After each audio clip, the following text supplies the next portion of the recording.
Hello, everyone, and welcome to Neurocracy. Today, we are joined by Dr. Erin Hanlon, who is a research associate professor in the Section of Endocrinology, Diabetes, and Metabolism at the University of Chicago.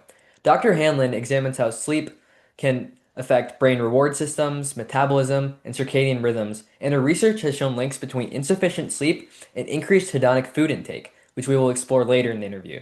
Dr. Hanlon, thank you so much for joining me today. Thank you so much for having me.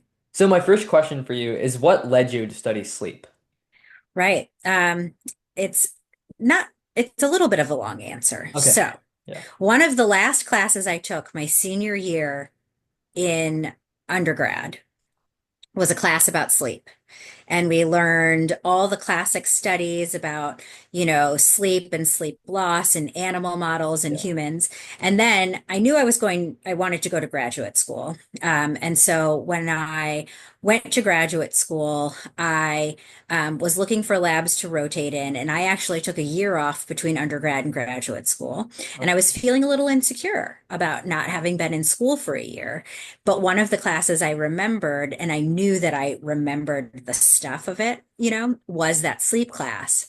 So I thought, oh, you know what? Let me rotate in a sleep lab because at least then I'll feel like I have a little bit of my footing Okay. instead of a lab, that was more about like chemistry Right. or, something that I was just afraid I wasn't going to remember. Of I course I see. remembered, but I was Yeah, yeah, nervous no. about not remembering. Yeah. So I found a sleep lab and ended up, the reason I chose the lab was mostly the people. Okay. It was just a great place to learn, and I liked the science that they were doing, and that kind of just launched my career in sleep. I rotated in other labs, of course, because you have to just get that breadth of experience to see what you want to do. But, from the first lab that I rotated in, I started studying sleep and I basically haven't stopped since. Yeah. So, that's very interesting, and I'm glad that you're able to share some of that. So, I know in the introduction I talked about hedonic food intake. So, Mhm. and I know I didn't know this term until I kind of researched it a little bit, but could you explain what that is and how sleep loss is related to it? Yeah. Yeah. So hedonic food intake is the food intake that you do that's not for energy need, right? Yeah. So your body exists and it needs a certain amount of kilocalories each day to maintain weight or to maintain energy needs. And so typically individuals ate what they needed. But these days, we have so much extra food available to us. It's available to us at all times of day. And you eat for other reasons besides energy need. You eat because something evokes a good feeling or Yeah. because it evokes a good memory, right? Yeah. So hedonic eating is eating for that reward purpose or because Okay. something tastes good, not necessarily because you need the energy for your body to function properly. I see. And so, I mean, I wish there was a calculation. There isn't one that I'm aware of, but like how much of our daily eating is hedonically driven versus, Hmm. energy need driven? Because Right. I would guess that the majority of our eating, at least in the United States at this Yeah, stage, is hedonic eating, I right? Like agree. you eat something because it's yummy and tasty, um, and less for energy need. Yeah. So that's hedonic eating. And how is sleep loss related to it? Yeah. Well, we know from carefully controlled studies that lean, young, healthy individuals that typically sleep like 8 hours a night or something, if you sleep restrict those individuals to 4.5 hours or 5.5 hours, different doses, quote unquote, doses of sleep restriction over multiple nights, they will report feeling hungrier and having a stronger appetite for food. And typically, that stronger appetite for food is for like sweets and salty and starchy foods. Yeah. It's not necessarily for like meat and vegetables and fruit, right? Yeah. It's for like snack foods. Yeah. And then there was some carefully controlled laboratory studies showing that not only do people rate hunger and appetite higher, but people actually eat more when they're sleep restricted. And when they're sleep restricted, they typically eat more um, snack foods, the Right. same like thing that they're rating that they have a higher appetite for, they're actually intaking more of that. Yeah. And so, why are people eating more when they're not getting enough sleep?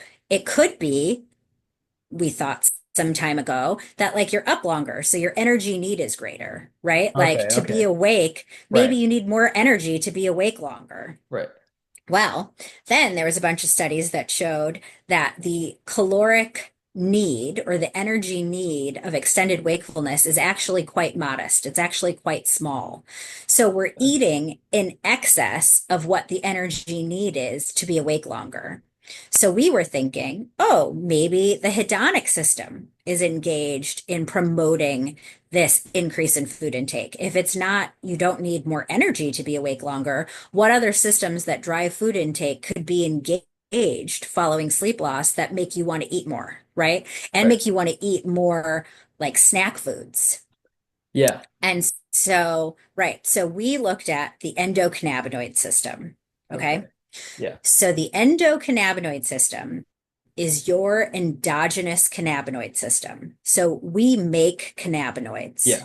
So the most popular cannabinoid that people are familiar with is THC or Right. marijuana. Yeah. That's a cannabinoid, right? But we also make molecules, lipids that have similar molecular structure to Yeah. marijuana. So we were like, oh, let's look at the endocannabinoid system and see what's happening there as kind of a marker of hedonic eating.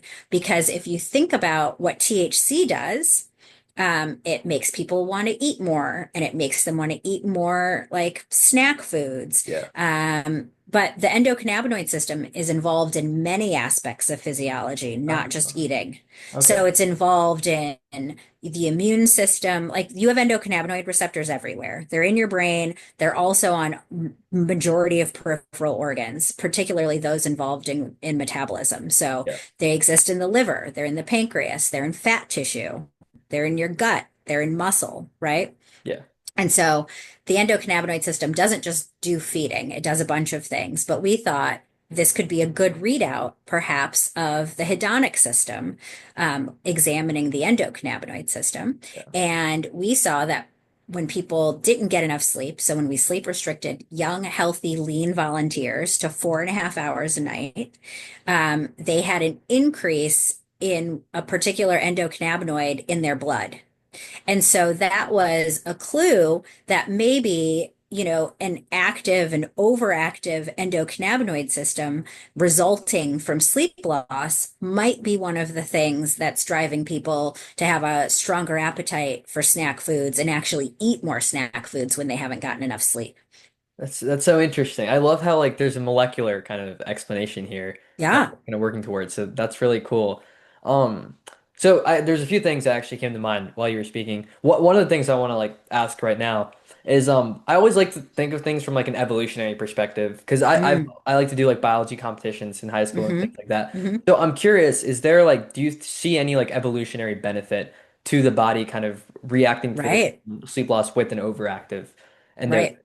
Oh, that's a good question. So I was first going to say that, like, our bodies, I don't think, have caught up as quickly as like food prevalence has become so prevalent. I couldn't think of Right. another word.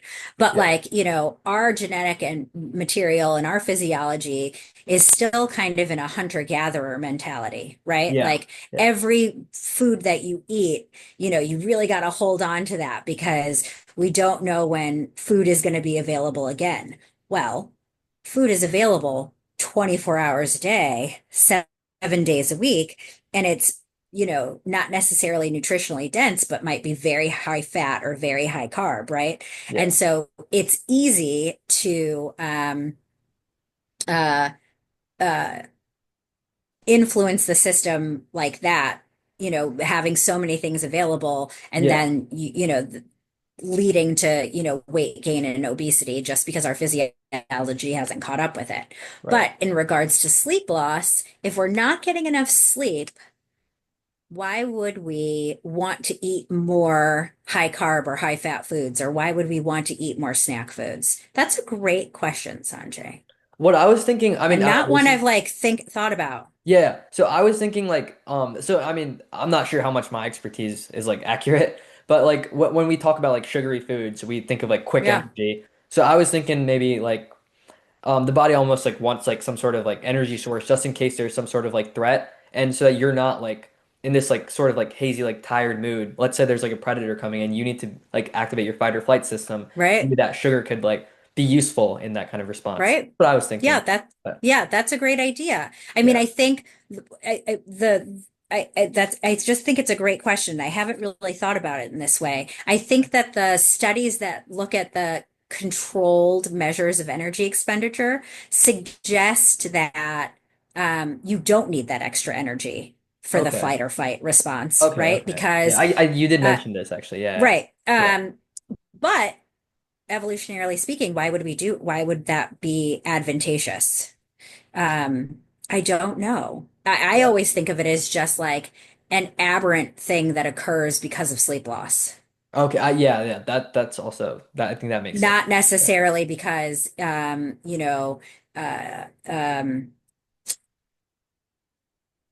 a correction for sleep loss, if that makes Right. any Yeah, yeah, sense. I see what you mean. Yeah, yeah. And I love Yeah. how you mentioned like hunter-gatherer. So actually I think in a recent interview we were kind of talking about this evolutionary perspective of like sleep and how it's like prevalent in like what we see in sleep in humans. And we were talking about how like chronotypes Mm, so how that could actually be beneficial for like a hunter-gatherer lifestyle because let's say like you're a morning lark and there's some like night owls like in the same like group. Then what happens is some people go to sleep earlier and some people go to hmm sleep later and wake up later, but you kind of hmm spread out the time in which some people are awake and able to protect the people or like the group from like harm or hmm like be able to hmm alert people. So I think that's like kind of another example of the remnants of that coming back. Yeah. Obviously, evolution is such a long process, and I completely agree with you that I don't think the body has like caught up to like what society is Right. offering us. Yeah, Right. I yeah, mean, yeah, also light at night, right? Like we're not used to having so much light. yeah. And when you look at the globe and the quote unquote light pollution, it is Oh yeah, wild. yeah. Yeah. And I think one thing like we don't even think about sometimes is like animals and how it relates to them. I think in my very first interview here, I did it with my first PI, but we were talking about how light like affects birds. So the question was, what's one thing you would change at Washington University about like just to improve like circadian rhythms or like sleep in general? And his Yeah. answer was actually making sure like parking lights don't face upward so that like migrating birds like aren't Wow. Yeah. affected. So that was I very mean, clear. it's amazing the things we think about, right? Yeah, yeah, yeah, Like yeah, I know.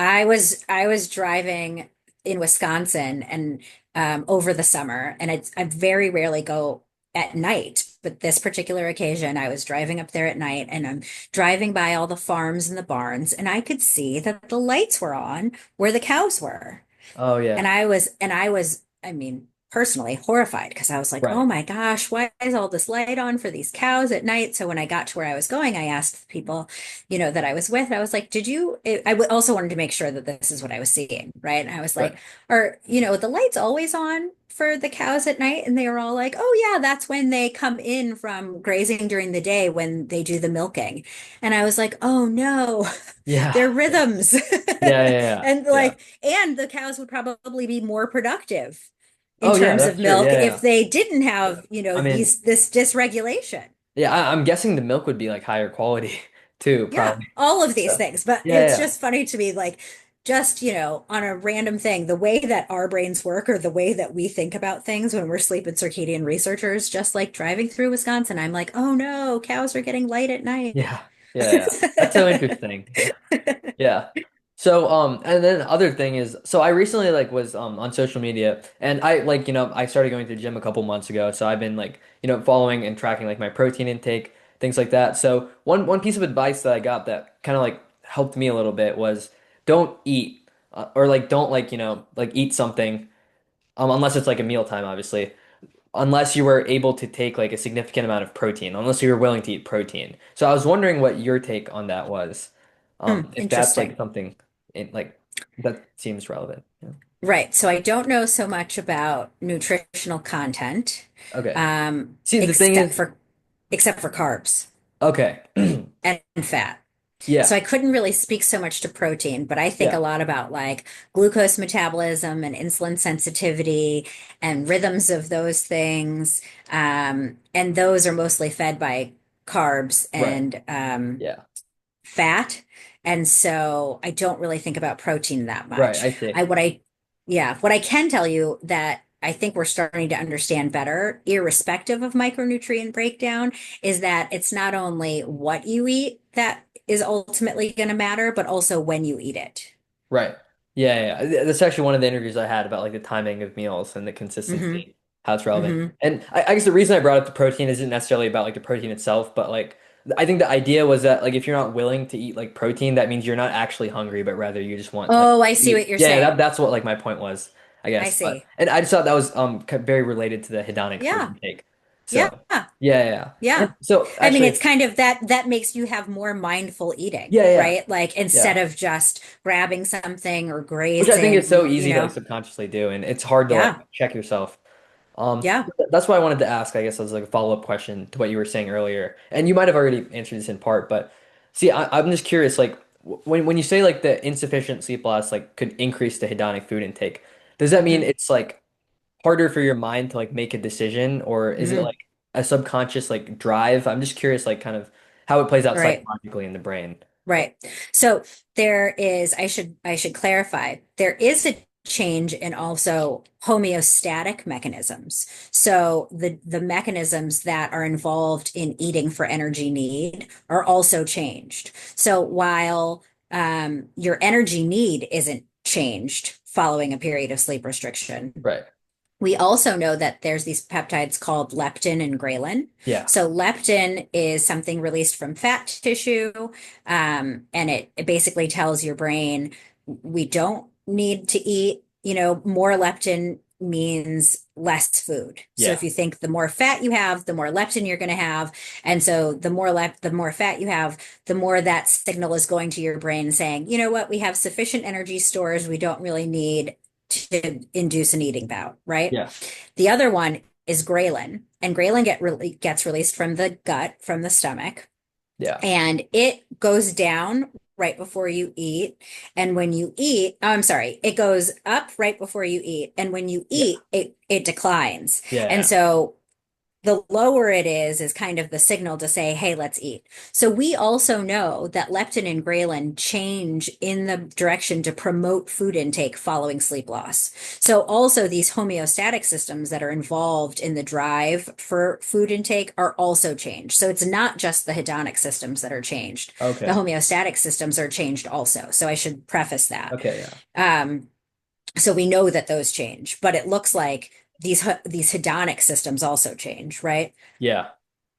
Excuse me. And I'm not sure that I answered your question directly. Can you remind me of what you were Um, asking me? so I think I was I know, sorry. yeah, no, you're good.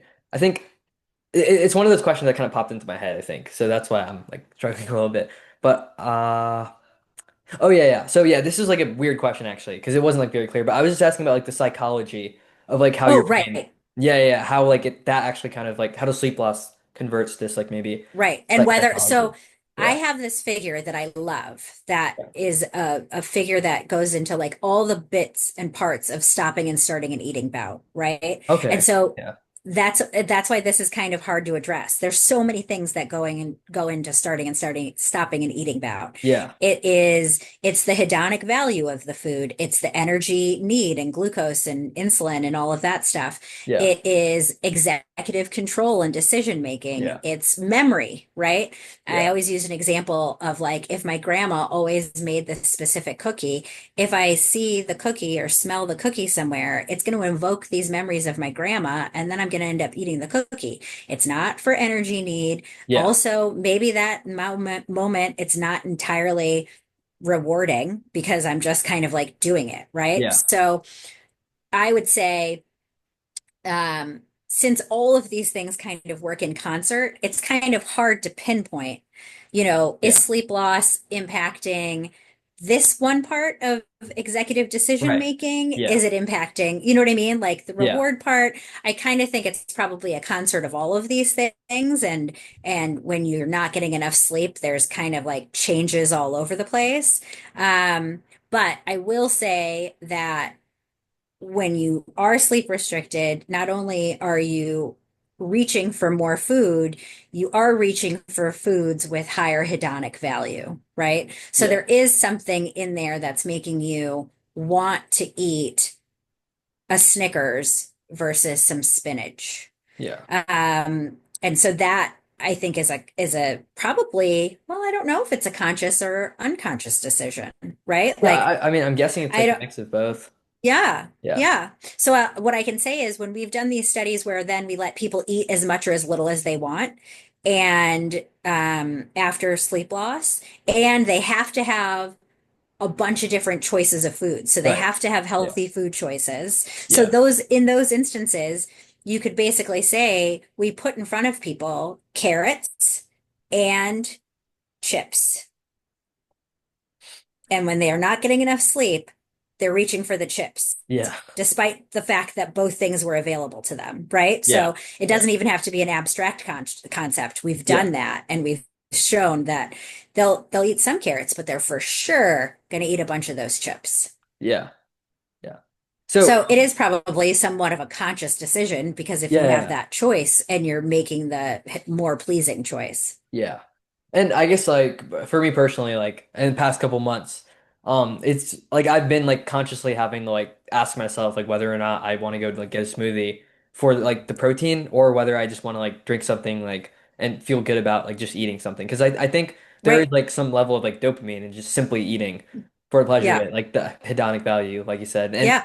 And the habit, right? Like oh very yeah, yeah. often, yeah, lots of people have like a morning routine, Yeah, so right? exactly. I wanted to ask, like, does like morning coffee fall under like a hedonic like consumption, would you say? Well, that's complicated I guess because yeah. It does play it's into full of sleep also. caffeine. Yeah. So like That's if you're interesting. having the caffeine and you're used to the caffeine, um, Yeah. do I get my pleasure from the taste of coffee? Because Or I drink like coffee every morning. yeah, yeah, yeah. Okay. If it was decaf, am I going to be drinking it? Probably not. Yeah. Like I don't get the pleasure from the taste of coffee. Right. I It's become a habit Right. that is probably not awesome, but it Yeah. is what it Yeah. is. And my pleasure is derived from probably some of the caffeine, right? And Yeah. that then has been paired with the taste. But if it was decaf, I'm definitely not like making sure I have coffee every morning. Yeah, I see. I guess coffee is an interesting example. Just with Yeah. it's yeah. So Yeah. I wanted to ask about like something like on a more futuristic outlook. So I know there's a lot of Hmm. like wearables right now in the market for that Mm-hmm. measure sleep, like Apple Watches, Whoop, and also like trends in like timing of meals, like you said, and like people like taking Hmm. more notice to these things. So I'm just curious, how do Hmm. you see this like positively affecting? Like Yeah. especially in terms of like the wearable technology and like just sleep loss in general, not even necessarily just like hedonic food intake, but how do you Yeah. see that like playing out? I mean, overall, I kind of feel like it's awesome Yeah. in that for a very long time, people didn't think sleep was important Yeah. or that we needed to do it. So Yeah. even the fact that sleep is like, people used to say, oh, I'll sleep when I'm dead, or like they hung their hat on the Yeah. fact that they didn't need much sleep, right? Right. Um, and so the fact that sleep is becoming part of this conversation about health in general, I think is great, Yeah. right? So having more people paying attention to the fact that they should be getting adequate sleep and things like that. Now, of course, there's the pitfalls of, maybe some of the wearables aren't super accurate. You Right. should look at trends versus, Yeah. actual numbers or things like this, or people getting too obsessy about, Yeah, what that's their true. wearable is telling them, Yeah. is my understanding that's happening. But on the whole, I think it's good just because it's really bringing sleep into the conversation about maintaining good health. So I'm all for it. Yeah. That's good. And then for my yeah, and I think I'm glad too because I wear an Apple Watch and I guess I don't like really spend too much time on the numbers, but it does give me like a good benchmark of whether or not I'm like Yeah. getting enough sleep. And I think as you just mentioned actually, like that people like used to think that we didn't need sleep or like I think it's almost become like glorified to some people or like just in general. I think there's like this idea that like if you're hardworking, like you're not getting enough sleep. Um, Right. I think some people, not everyone, obviously, but it's definitely like a little concerning to see. And I like as a high schooler myself, like I see that sometimes with like all the activities that kids do, you know. And Yeah. yeah, and I think the interesting thing about high school though is like also the high school start times and just like caffeine once again, this becomes a pretty tricky Yeah. conversation. But Yeah. I guess my final question for you is what are you most excited about in like your field or just in general, like in sleep research, and where do you see it going in the next like 5 to 10 years? Good question. Um, so I specifically am super interested and excited to see what's going to happen with when we learn more and more about the endocannabinoid system, and Yeah. not necessarily in regards to sleep, but maybe a little bit in terms Okay. of circadian rhythms. Yeah. Like I mentioned to you that we can measure endocannabinoids in blood. And I also mentioned that receptors are everywhere. So Yeah. while we're measuring endocannabinoids in blood, we have no idea where they're coming from. Like Yeah. they're made, the lipids are made everywhere the receptors exist, right? Yeah. So what I'm measuring in blood, is it coming from fat? Is it coming from the gut? Is it coming from blood? Is it Yeah. spillover from the brain? Like what is it? Where is it Yeah. coming from? So that's super interesting to me. Yeah. Um, Also, because marijuana is becoming so prevalent Yeah. across the states, Yeah. Yeah. and the use of it, people always ask, well, what do exogenous cannabinoids do to the endocannabinoid system? Something that, Oh people are yeah. in the midst of figuring out, right? Yeah. Like, how does that impact your endogenous cannabinoid system? Yeah. We don't know, right? And so that stuff is super interesting to me. And there's been a couple of studies that have shown that certain strains of exogenous cannabinoids are helpful for sleep apnea, Okay. and things like this. So, there might be uses for it in terms of other sleep disorders. Yeah. Yeah. Um, um, and then, excuse me, the advent of the constant glucose monitor, Mm, for people that study glucose metabolism and insulin sensitivity and sleep and rhythms yeah. has been awesome.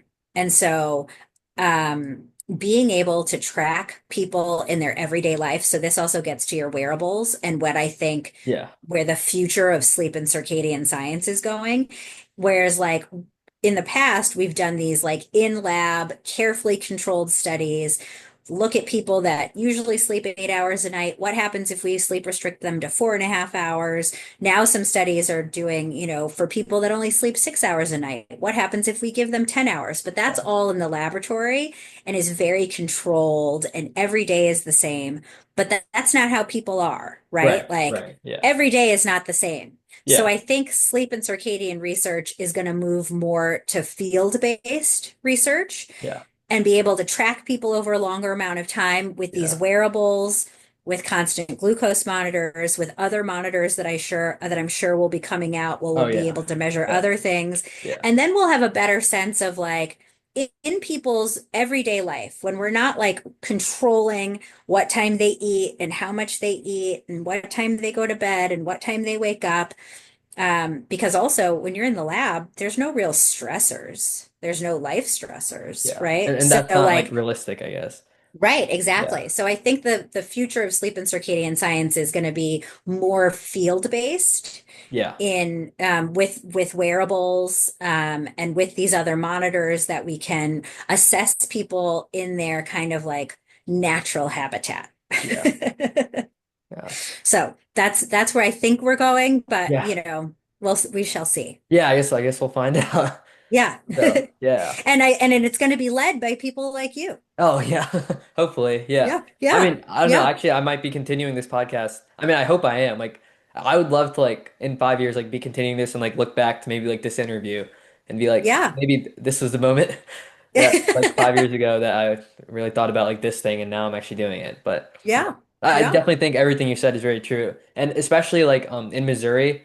marijuana use is like I think there's some like complicated like policy stuff, but it's like Hmm. recreationally like allowed even though it's technically illegal, but it's for Okay. sure like really relevant, I think, in the coming. Yeah. So I'm actually excited to see like your research too and see like Yeah. what comes. But Yeah. We just yeah. don't know. It's so interesting to Yeah. me. Yeah. Yeah, I mean I think it's interesting to me as well and hopefully the listeners too. Yeah. So, and on that note, thank you so much for joining me today. Thank you. Pleasure Thanks talking for with you. having me. Yeah.